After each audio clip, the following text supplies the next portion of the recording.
Hello everyone, I am Rohit Kumar. I am Sasi Kumar, We are studying 7th class in Sri Sarda Vidyanayam. which is located at Visakhapatnam, Andhra Pradesh. We made a project for Codever.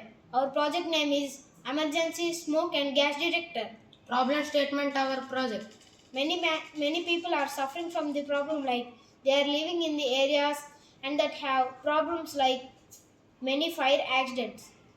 So to prevent this problem, we invented Emergency Smoke and Gas Detector project.